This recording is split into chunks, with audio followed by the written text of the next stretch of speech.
Welcome back to our live show on the Teradek booth, which is it's going to be a marathon. I think we're here for a whole 2 hours, so if you can bear to stay with us, we have some even more exciting guests to join us today. And to my right here, I have Bill Drummond from Hello. Sony, and also Sebastian from Sony, and they've got their latest toy here to show us, which lots of people have been asking questions about. So without much further ado, let's get into it. What have you got here, Bill? Well, Dan, this is the FDR-AX1. This is one of our new toys because we've actually launched 2 new toys. And when we're talking about new toys, we're talking about 4K. So this is a consumer 4K camcorder. It will also have a bigger brother called the PXW-AX100, which is a 4K professional camcorder in a very similar design. Okay, and it's a true 4K chip. That's correct. Yeah. Compressed or uncompressed? Compressed. Compressed. So, yeah. And so this is using XAVCS, which is our new consumer format. The professional version will be using full-fat XAVC up to 600 megabits per second. What's the difference in those two? So this is long GOP. The Z100, the professional version, will actually run intra, so a very much higher bit rate of up to 600 megabits per second. Okay. 600 megabits per second. Yeah, and that's 422, oh 10 bits. So it's quite a chunky codec, but you need all that codec for the data, effectively. Is that realistic? Are there options to record at something perhaps a little bit lighter weight than that? There will be. We'll be announcing a firmware update mid-part of 2014 to offer a long GOP 422 XAVC recording as well. So you can have a longer recording time for 4K. And does this do HD as well as 4K? Or yes, it does. It does HD XAVC, and what we'll also do next year when we do the firmware update, we'll do AVC HD as well. So apart from the codec, is there any difference between the 2 models that you've launched? There is, yeah, HD SDI. So this is a consumer model. It doesn't have HD SDI. Turn it around and show the camera. Yeah. So the AX1, the Z100 will have HD SDI outputs. Okay. But very similar cameras. Yeah, I can probably get it here. It's pretty lightweight. It's probably, you know, for those familiar with who's not familiar with Z1s, EX1s, BMW 200s, it's a similar sized camera. Chip size is, however, a little bit smaller than yes. certainly the BMW 200 EX1. Right? So yes. what exactly is the chip size on it? It's a little bit smaller than ½ inch, okay, but it's an Exmor R, so we can maintain the sensitivity in that size of chip. Exmor being backlit Exmor R, or yes. backlit technology that yes. you use in your smaller chips, one That's of other right. things, camera phones and yeah. the like. Okay. Realistically then, where does that place that in terms of its ability to cope with things like low light and... Well, I mean, it's a small chip size, it's recording 4K, the pixels are incredibly small. So if you want to work in low light situations with 4K, we would suggest looking at a product like the FS700, which has much larger chip size, it's super 35mm, so therefore larger pixels, more light sensitivity. Simple law of physics. Who's this aimed at, and which the 2 models? Who are they aimed at? Yeah. So this model, the consumer model, is obviously aimed at the consumer market. You'll have seen that we've already launched 3 4K Bravias. There were 2 more 4K Bravias launched at IFA last week. So this allows you to use the new HDMI 2 standard, record your footage, and then play back straight to your Bravia. So if you're some oil rich shake, you can go and buy this, plug it into your 50 or 80 inch, 4K TV, and you can watch your kid playing soccer in 4K, exactly. basically. Yeah. For the professional Marvelous, version, guys. For the professional version, obviously the workflow is slightly different. We're using the same codec that we've got in the F5, F55, and what we're looking at there is this is a 4K camcorder aimed at the sort of corporate, the more professional market, but it could also be used as like a crash cam for the F55 shoot or something like that. Somewhere where you need a 4K finish, but you don't want to sacrifice your F55 exactly. just today. Yeah. I was thinking, in my instance, I own an F55, and if I had a camera like this, it would be the perfect sort of B camera to take into environments or situations where I didn't want to take the F55 in there. If I still wanted to get 4K acquisition, I could take this into a riot or a protest type sort of situation. It's light. It's got very good image stabilization with that lens. It's got a long range. And also if you're shooting in 4K, then also you've got the ability to crop, so you can get super distance out of that. You know, you're looking at probably in 35mm sense, like more than 1000mm. But I mean, are you recommending that, you know, the current PMW 200 crowd, perhaps shooting news and documentary, rush out and buy this camera instead? Not at all, no. I mean, obviously the PMW 200 has 3 half-inch sensors, 1920 by 1080, so a much larger pixel size. And one thing the PMW 200 is known for is sensitivity. So, you know, it's horses for courses. It depends on what you want to do, really. So, yeah, PMW 200 has been an incredibly popular camera. At IBC here, we're actually showing the PMW 300, which is the new one. Which is replacing the EX3, and it's the camera that everyone's been asking us for ever since we launched. Okay, slightly rude question. Yeah. Why is it so expensive? The PMW, yeah, relative to the 200 anyway. It's just a little bit more expensive than the EX3 was, but don't forget that next year we're also going to be upgrading that for XAVC as well. So but it's you'll be able to get more than an F5, right? The 300. Yes. Okay, so it's a slightly different market though, isn't it? F5 is more for your cinematic market. This is for your sort of high-end broadcast rental business. Right. So, as I said, the value add that you get from the 300 compared to the EX3, don't forget you're getting the 50 megabit 422, which you didn't have on the EX3. Plus also you're getting that nice future-proof XAVC upgrade next year, which offers you 100 megabit XAVC intra recording. So you're getting much more bang for your buck, as it were. And we're using a different type of format card here to be able to record the 4K. Talk a little bit about that. Yeah, so you've got this thing here. Yeah, so we're looking at using XQD cards. So they offer, obviously if we're going to need a data rate of 600 megabits per second, we're going to need a very fast card. So XQD offers a really good balance between cost and performance. And is this the first time Sony have used this card professionally, the XQD card? It's been available to use with an adapter with all our EX range already. So yeah, but this is the first. As it's native format, yes. And I mean, that's the other question, which I'm sure a lot of people ask. You know, why another Sony format? What does it offer over, XD cam discs? It's the right speed. You know, you're talking about a very, very high data rate. You need a very, very fast card. But equally, if we think about the market that this is serving, you know, they want cost-effective cards as well. So, you know, it's always going to be a balance, isn't it? So cost. And you don't have to buy XQD Sony branded cards. You could use any XQD card. Of course, yeah. I mean, the XQD S card, which is coming out at the same time as this camera, is going to be around about November time. And we're actually going to include one in the Z100 when you buy it. So you will have one card to start off with. Okay, one other question, which it's crossed my mind and probably Matt's as well. You know, with a camera like this, shooting 4K, how the hell do you guarantee it's going to be accurately in focus? And what have you got in focus to help the shooter get this right? You do have expanded focus and peaking, so similar tools that you have.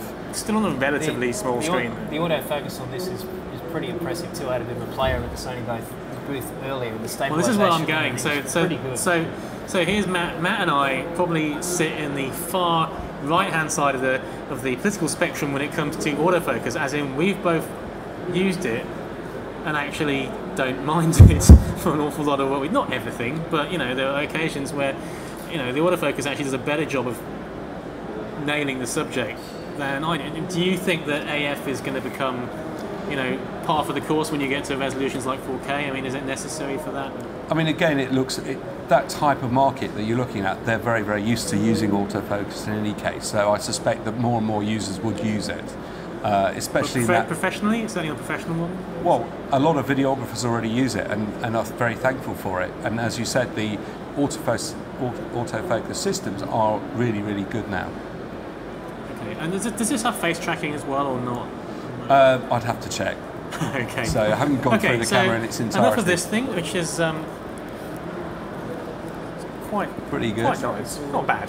Yeah, It's like a typical handheld. Let's talk about other stuff. You've got some other announcements or some new stuff at the show.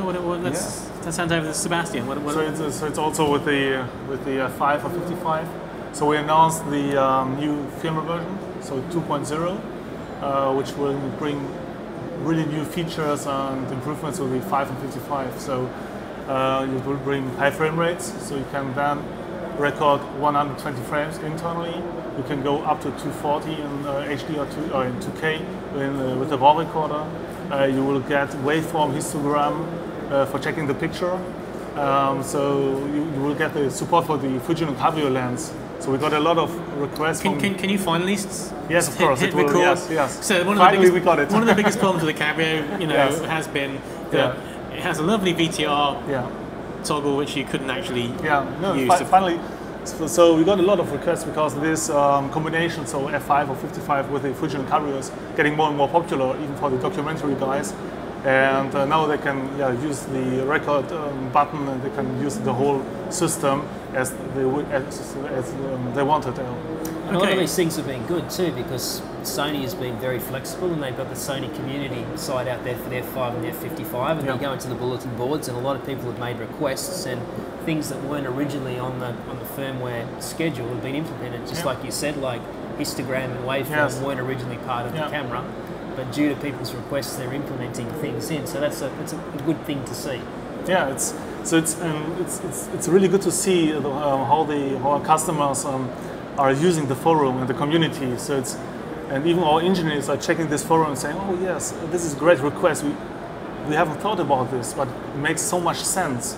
And then they try everything to put it into the camera. So even with the firmware version 3.0, which is end of this year, so end of December roundabout, you will get the support to use super 60mm lenses. Because we've got a lot of feedback that customers are saying, I got super 16 lenses or glass on the shelf, I want to use it. Please make it happen. And now, you will be able to use it. And we were talking about this just the other day. I mean, I have a Super 16 Zoom kicking around somewhere, which I've been playing around with, and this is a crop mode, right? This is a straight crop of the 4K sensor, crop, yes, correct. And you still get the HD out of that crop. Is that correct? It's HD. It's not 2K. Just HD. Or was it 2K? I think it's 2K. It might be 2K. Okay. And that's not in this current firmware. No, that's in November. In the 3.0, which will be released end of December roundabout. Oh, okay. But it's not on the schedule. And another thing that Matt and I were sort of B4 2/3 inch. Yes, we were staring into a cabinet today, looking at the B4 to 2/3 inch adapter. Can you tell us at all about how that works? With the B4 to FZ mount adapter. EMG lens to the. So what we announced, we have announced two options. So both are sitting directly on the body. So you have to take away the PL mount adapter, and then you can attach the B4 mount adapter to go directly to your 2/3 inch lens. We have one option which also includes some ND and CC filter, which is great for live production. So I'm not sure if you have seen the live production configuration. We have, yes. So with the F55, it's also possible to have a really smooth and small live configuration setup. And then you can say, okay, I want to go with a normal 2/3 inch lens, or you want to go with a large lens adapter. It doesn't matter. At the end, it's 4K for cinema, it's 4K for documentary, or it's 4K for live. Or it's HD in all of those cases. Of course, never forget about HD, yes. So, I mean, a slightly devil's advocate question: why would you buy a 2/3 inch camera from Sony now for any reason? Why would you not just buy a F55 and be done with it? And just adapt yourself down to whatever you've got. The resolution. You have the ability to gain up to make up for any loss in light that you've got using an optical adapter. I mean, what's the advantage of staying 2/3 actually? But it's as Bill already mentioned.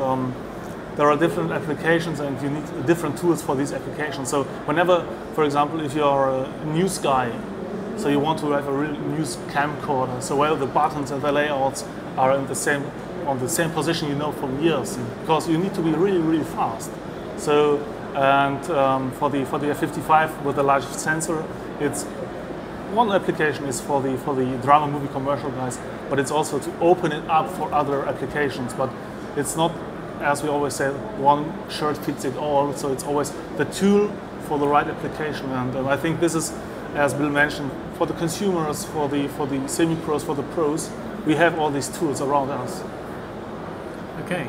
Well, is there anything else you launched today that's of interest? FS700R. Can anybody Oh yes, let's talk very So quickly about the we launched FS700R. the FS700R and the RH, and basically the R is an upgraded version with version 3 software. So that gives you the S-Log and the 4K RAW as standard, effectively. And we've also added HDMI and HDSDI record trigger. So it's a version up. So the previous paid-for upgrade is now in the R model, is that? Yes, that's right. And in actual fact, anyone who wants to purchase an FS700 now will get the upgrade free as well. So is there any other difference between the RH will have a new 18 to 200mm powered zoom lens. So new as in not the one that's currently... No, it's a new bundled lens. So it's the same motorized zoom lens that we've put within the EA50. Yeah. But apart from that, it's very similar. So price remains the same? Or? Well, in actual fact, the price is going to be lower. So, which is quite cool. That might upset a few people, I guess. But currently, we've got the promotion we're offering some specific deals within the dealerships, offering some lens adapter cashback. So it's going to be... there's a deal with the Metabones adapter and things like that. It's going to work out about the same sort of price. So, what effectively we've then got with the R is we've got a 4K camera. So, we've been talking today about consumer. We've talked about the Z100, talked about the FS700 and the F5, F55. And this is sort of bringing in the message that it's really 4K for all now. 4K is not just for cinema, guys, it's for everyone. And there was an announcement this morning that we're going to be doing the World Cup next year in Brazil in 4K as well. So in live production as well, 4K is very, very important. Well, if anybody hasn't seen it, we did an interview at BIR-TV in Beijing where it's with the same, I think, 4K suite that you have on the show here, which is, amazing actually. You have two 4K cameras pointed at the football pitch, and the image is stitched together, and then you can pan across that image in HD and just pull bits out from wherever you want, and have complete field coverage with two cameras. Things, and that's just the start, it seems, of what's possible with this sort of technology. So I would encourage anybody to pop along to either pop along to the booth here at IBC or visit our website. Google for Sony and BIR-TV, and you should find it there. Okay. Very impressive. Guys, we're a little bit short of time. Thank you so much for coming on. One last word from my side. So concerning HFR, so if the guys are interested in seeing the first images of HFR shot by F55, they should go to Vimeo. We have uploaded one clip which is really impressive to see what you can do in 2K RAW with 240 frames. 2K RAW at 200 frames a second. Yes. Okay, so I think we can probably find that and embed it right underneath this video on the blog. Thanks. So thank you very much. Thank you. Thanks for your time. Thank you. And that's it for the next. For now. Thank you.